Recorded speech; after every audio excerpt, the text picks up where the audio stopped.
আসসালামু আলাইকুম guys, welcome to my new another blog. তো কেমন আছেন সবাই? আলহামদুলিল্লাহ আমি ভালো আছি। তো আজ আমি যাচ্ছি গাউসিয়া, নিউ মার্কেট গাউসিয়া। তো আজকে আমার কিছু কেনাকাটা ছিল, আমি সেজন্য বের হয়েছিলাম। তো আজকে রিবন্ডিংয়ের জন্য কিছু প্রোডাক্ট কেনার ছিল, এই কারণে বের হয়েছিলাম।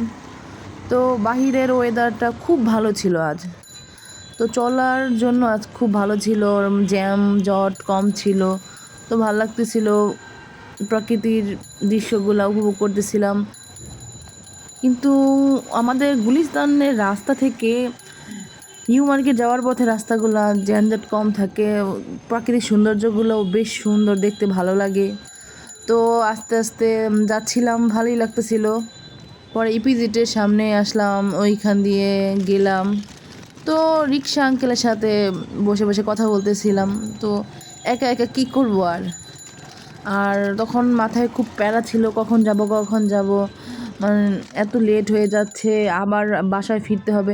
তো অবশেষে নিউ মার্কেটের গেট কাছাকাছি গেলাম। তো ওইখানে আমার এক মামার সাথে আমার যোগাযোগ করার কথা ছিল, তো ওইখানে গিয়ে দাঁড়ালাম। তো আমি নিউ মার্কেট 1 নম্বর গেটে গিয়ে দাঁড়িয়েছিলাম। তো মামার সাথে আমার দেখা হয়েছিল, তারপর নিউ মার্কেট দিয়ে 2 নম্বর গেট দিয়ে বের হয়ে গাউসিয়াতে চলে গিয়েছিলাম। আমার পার্লারে কিছু প্রোডাক্ট কেনার ছিল, তো ওগুলো কিনে নিয়ে আসলাম। তো চলে আসলাম। আসসালামু আলাইকুম।